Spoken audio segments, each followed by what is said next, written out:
Hello, everybody, and welcome back to the second episode of Blood on the Razor Wire. I got a real big guest for you today, Kev Alameen Haynes.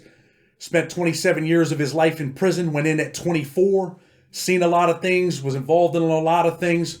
One thing that he was involved in was the Crack Riots. For those of you that don't know about that, I'm going to let Kev tell you more about it. Kev, introduce yourself, tell the people where you're from, and tell them about your situation, how you ended up in prison. Hello, everybody. My name is Kev Alameen Haynes. I was born and raised in Brooklyn, New York. I am 52 years of age. In 1993, I received a superseding indictment for armed bank robbery. My cop-out was like 5 to 8 years. Subsequently, I went to trial, so the government arranged to stack the 924Cs on me, and I received 45 years in gun counts, nonviolent offender, and 18 months for the actual robberies. I was sentenced to 558 months, which is 46 and a half years. Of the 46 and a half years, I continue to fight my case while in prison, but of the 46 and a half years, I did 27 years. I was released April 22nd, 2020. So, Kev, you said something important there. You said that the government offered you a plea offer, right? But because you Correct. exercised your constitutional right to trial, you ended up with 46 years? That is correct. They call it trial tax. I mean, what makes me more dangerous? The fact that I spend more time in jail or I can get out in 5 years. So although they tell you have a right to exercise your right to trial, they punish you for exercising that right. Amazing. That's absolutely ridiculous. Let me ask you this, though. Let's go to your first prison. When you went into Federal Bureau of Prisons, you were 24 years old when you were arrested. You ended up in prison. What was your first prison? My first prison was USP, Lewisburg, Pennsylvania. At that time, that place was the worst prison in the federal system in America. Yeah, they had some stuff go on over there with the Aryan Brotherhood and the DC Blacks. You know, some of them guys were killed over there. Were you there when all that stuff was going on, or was that before you? I was there before all that happened. Okay. So now, while you were at Lewisburg, there was a thing called the Crack Riots, right? So for those of my viewers who don't know what the Crack Riots were, there was, some talk about legislation. They were going to start, dropping the penalties for crack because they were sending 19 and 20-year-olds to prison for the rest of their lives for nonviolent drug crimes. And that stuff didn't pan out. So what happened over there at Lewisburg? What happened was pretty much the sign of the time. It was right on the cusp of the Million Man March. And during this time, Reverend Jesse Jackson, Farrakhan, and many other Maxine Waters, many other speakers got together and was saying how unfair it was for nonviolent drug offenders to be spending the rest of their lives in jail for crack cocaine. This was big. I mean, this was a big deal because, you had the Million Man March. Shortly after the Million Man March, you had the tempers already flaring, and expectations was high of hopefully the guys getting some relief. Subsequently, Congress went against it and says, no, they deemed the mandatory minimums was fair, and that the guys who were spending their rest of their lives in jail for a minimum amount of crack, coupled with Bill Clinton keeps saying he was going to look into raising the amount of powder and not fixing the crack amount, and which he never did.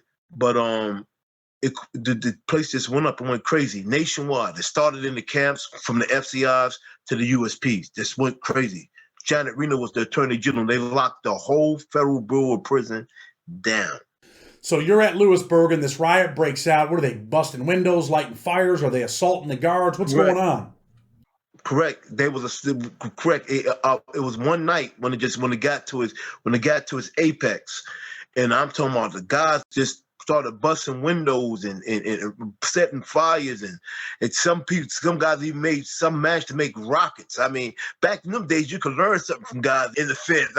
They had some brilliant people in there. Let me tell you, chemists and you be terrorists, and you'd be amazed.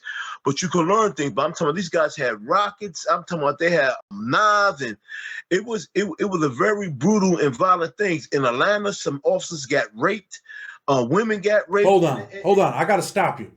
You said guards were being raped by prisoners?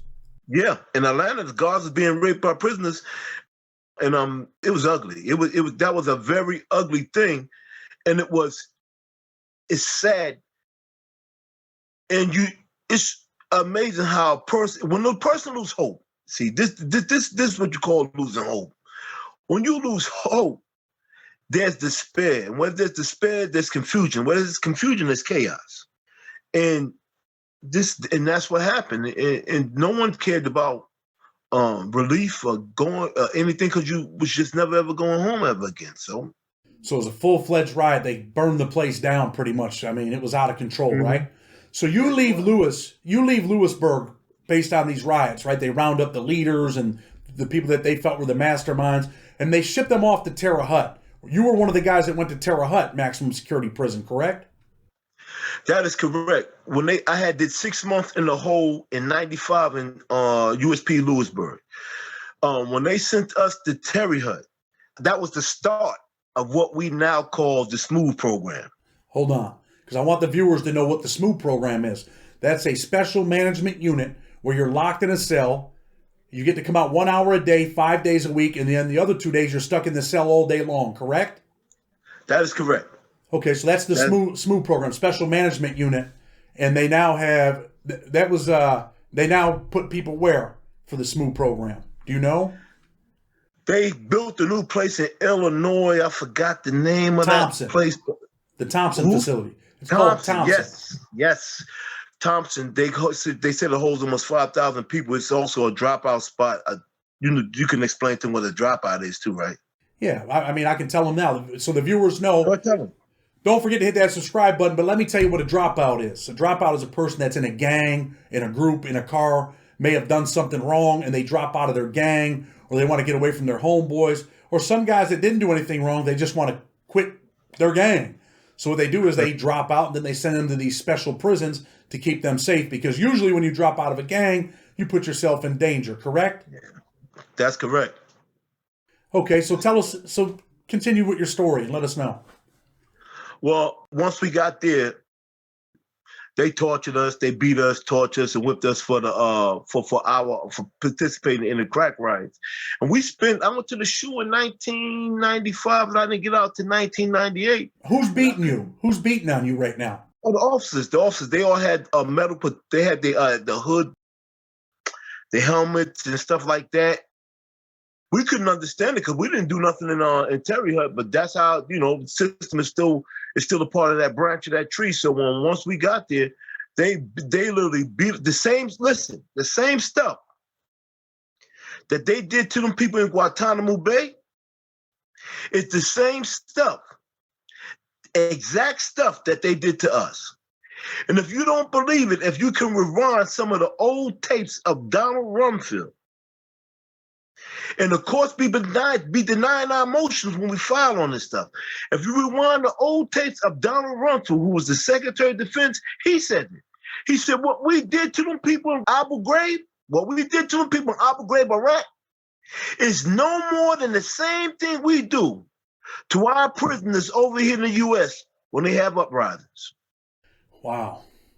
So you spend, 2 years in the hole, or the shoe, over at Terre Haute, right? Yeah, 2.5 in the hole at Terry Hut, yeah. Wow. I mean, there's a lot of articles about that stuff affecting people. Do you think that affected you a little bit, being locked in solitary confinement for 2.5 years? Yeah, it did, because there's like 2 or 3 things you're going to do. Either you're going to hate the world, you're going to go insane, or you're going to learn to love yourself. Me, well, not hate yourself, but I mean, you're going to go insane, kill yourself, or learn to love yourself. Okay. So I chose not to go insane because, like I like to tell people, I'm not crazy. I was crazy prior to coming to prison. So that saved me.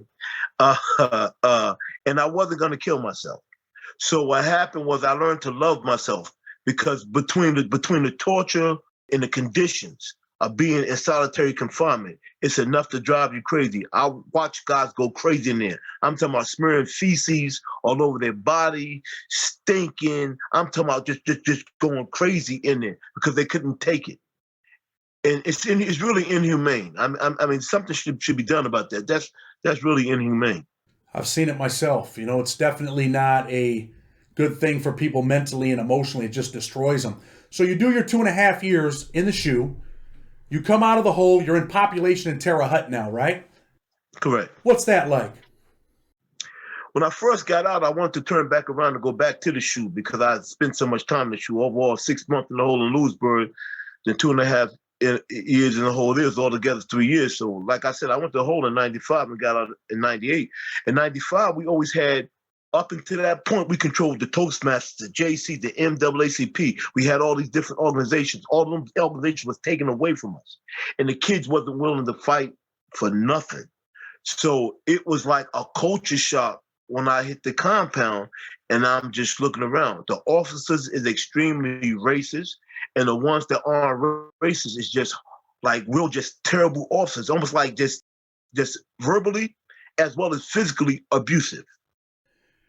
So let me ask you this. You spent 27 years in federal prison, right? And we hear a lot of stories. Federal prison's a nice place. It's camp fed. You ever see anybody get killed over there at Terre Haute? Oh, plenty of people there. It was when I was there. You had Crips, Bloods.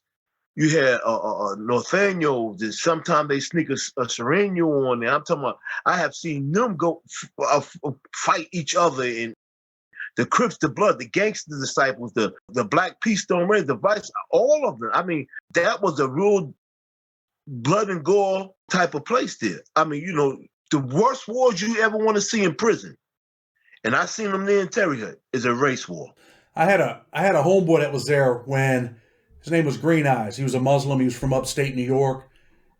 He had told me a story about a guy that got his brains kicked out over there, right? Like they jumped on the guy's head. His brains actually came out of his head. Were you over there when that happened? Yeah, it was happened on my side. It was an M block. They ended up jumping on the guy. It was the white guy. They ended up jumping on the guy. Practically beat him to death, threw him off the top tier and left him on by the TV set. Threw him off the top tier. Wow, ain't that something? That. Dangerous place. So federal prison is dangerous. You've seen some people get murdered, right? I've seen plenty. Listen, I've seen my fair share of violence. I mean, death in the federal system. And it's like, because I've always been like a serious person. And one guy was just getting on me about being so serious when I was in Pollock, when they had moved me to in Louisiana. And when he seen what had happened, he came back to me the next day and said, I see why you're so serious. Well, a lot of people don't realize when you walk into federal prison, it's a dog-eat-dog world when you go to a USP, a United States Penitentiary. People don't realize that the violence that happens in there actually happens. So I know who you are, right? I spent 17 years of my life in prison. You had a big name in the prison system, Alameen from New York. So I also heard that you used to mentor kids in prison, man, that you had some guys that you used to try to take under your wing and teach them. And you had a young DC guy at one time that you were kind of mentoring, right? He wanted you to play pool. Tell the viewers about that guy. Yeah, well, God bless that kid. I love him. And my heart go out to his family, his family, all his loved ones. At one point, I had made it to a medium. The medium just wasn't for me. The respect level amongst the staff as well as the so-called inmates, because there ain't no convicts. Let me stop you so the viewers know that you went from a USP, a maximum security prison, to a medium, which is a little bit lower level, right? So we want them to know what a medium is. So a medium's a lower level. In the medium, there's really no violence. There's a lot of guys down there, which we call rats, chomos, and different other things. They can survive in the medium because the majority of the compound is just that. Most of the guys that's coming down from the maximum securities is just trying to wind down because, they done seen all the wars, they done been all through the bumps and bruises. So it's kind of like, a wind down for a lot of us. But when I got there, I guess I just wasn't ready to wind down. I wasn't feeling it. But I met a kid there. He was a good kid. We was in the same unit. And I used to talk to him. He's a good, diehard Christian, beautiful brother. We sit down and talk every night and stuff like that. And he ended up of no fault of his own, because every man have a right to defend himself. He had gotten in a fight with one of the guys in the gang, and trying to rough them off. But the kid can fight. So he ended up beating the brakes off the guy. They leave a gangbanger there and ship him out the United States Penitentiary, Pollock, Louisiana. 6.5 months after that, they kicked me up off the compound because they said I was running their rats. off the compound. A rat is someone who cooperate. For those of y'all who don't know who we call rats, it's people who cooperate with the government. So they said that I was orchestrating and I was cleaning up the compound, so they wanted me to get off the compound. I was neither confirmed nor deny those reports. But now, when I got to United States Penitentiary Portlock, I ended up catching up with the kid. He's in one unit, I'm in the next unit. He's always begged me to come out and play pool and stuff with him, and I did. So the day while I went down there, he showed me the picture of his mother, his sister, and when he left the medium FCR Farrington, he had 6 months to go home. When I met up with him again in Portlock, he had maybe 3 or 4 months to go home. So I'm going down there, shoot pool with the kid. And that was Sunday, the Sunday before Martin Luther King's birthday. He worked in the kitchen and asked me if I needed anything. I told him no, because I don't eat the chicken and stuff like that. He brought some chicken back to the unit, and he was selling it. And him and his homie had some word over the chicken. And the guy stabbed him over a piece of chicken. Over a piece of chicken. Say that again. Mm-hmm. This guy gets stabbed over a piece of chicken? He got stabbed over a piece of chicken and died. Hold on. He died. How old was he? He couldn't have been no more than like 22, 21. 22 years old. So really he's a baby, right? He's a kid. A baby. That's what got me. See, when I look at them kids, I don't see them as my equal or as a pumpkin. I look at them as my child. Because you know, like I know Chad, a lot of places built for our kids too. My son, my baby boy, is in federal prison now. So when you see that, you kind of take them under the wing because you will hope someone would give them a break. The way you try to give that kid a break. You understand what I'm saying? You know, I know exactly what you're saying because I used to, I was allegedly a shot caller in certain prisons, and I used to give people an opportunity, give them a way out. I used to believe in that. Give a guy a way out. If there's an issue or a disagreement, let's work on it and see if we can, we can find a way out of this where it doesn't have to result in violence. And this kid ends up getting killed over the chicken. I mean, how did that affect you? Because you used to hang out with him. You mentored this kid. You kind of took him under the wing a little bit, it sounds like. Yeah. It crushed me. And then it was like 6 months after that, I'm going to say his nickname is L. This guy from Texas. We used to go to law library every day. Man, he used to tell me, don't worry about it, Alameen, I got you. My people, we got lawyers, we got this, we're going to work on the 924C, we got something in the mix for both of us. Don't worry about it, I got you. I mean, I love L. Beautiful, just from Texas, beautiful person. He was a head orderly in his unit, giving out toilet paper. And him and a guy got in an argument over a roll of toilet paper. A fight ensued, and he gets stabbed up and died. He get killed over a roll of toilet paper. Alameen, that's where I'm taking this, right? Because we're talking about this kid, 22 years old, he gets killed. Another guy gets killed over toilet paper. There's a lot of kids out there that glamorize prison, right? They think it's, you're a tough guy when you go to prison and all that type of stuff. But the stories that you're sharing, people are really dying in here over nothing. A piece of chicken, over toilet paper. So what message would you have for the younger Alameen, the younger Kevin Haynes, right? Or other kids? What message would you give them about prison, about the life of crime? First and foremost, to everybody who think prison is cool and you could just you the toughest, let me tell you something. There's no such thing as being the baddest motherfucker in the prison. You're not the baddest motherfucker in the valley. Your car will get together and stab you up. I don't care how many knives you got. If you got 10, 20 guys on top of you stabbing you, all that Bruce Lee, Muhammad Ali, and any other movie, that goes out the window. Well, listen, it's no joke. That's second. That's first. Second, I will tell y'all that don't think, I'm going to do what I got to do. I thought the same exact thing. as if my family wasn't going to survive. I did 27 years in federal prison. And guess what? My family survived. My daughters done went to college. My son's a carpenter. Other than my youngest boy, everybody's doing great. So that just goes to show you that life goes on. Whether you out here or whether you in there, preferably you should stay out here. Third is be patient. The main thing is be patient. Do not forget the girl and trying to get if you listen. You will forever be miserable if you do things for other people other than yourself.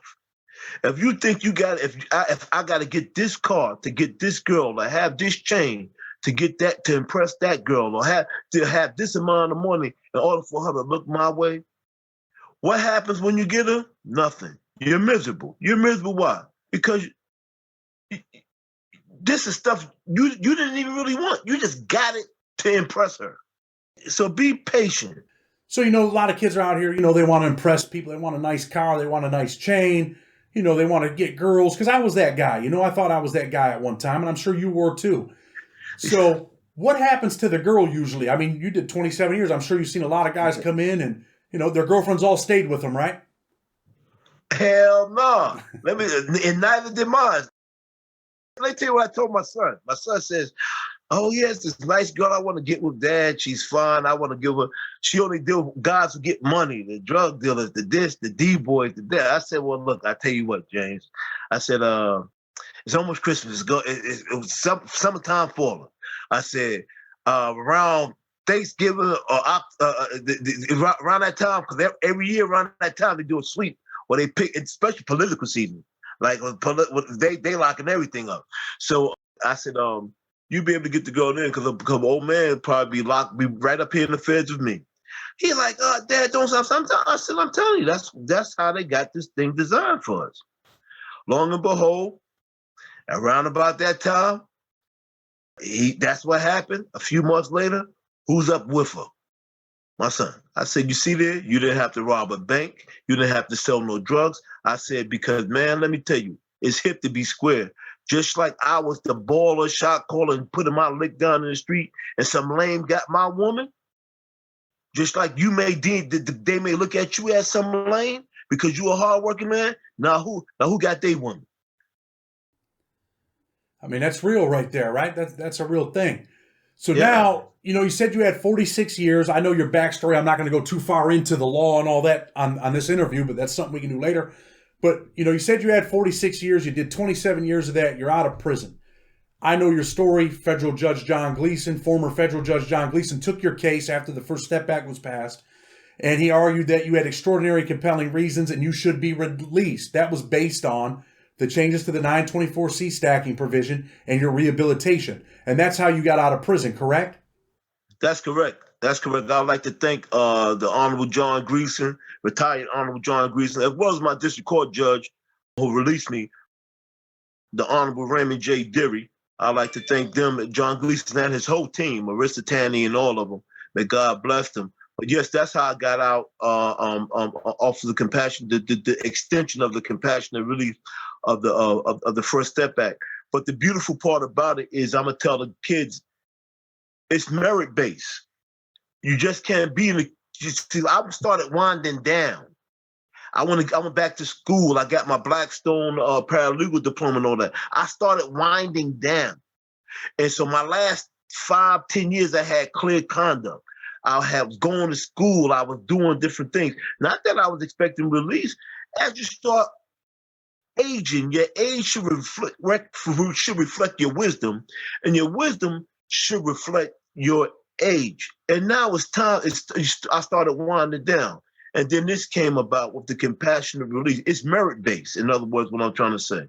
So upon looking at my record from who I was in the past to who I am now, they deem me not being a threat to society, and they released me. And I would like to thank God first and foremost, and them all for that.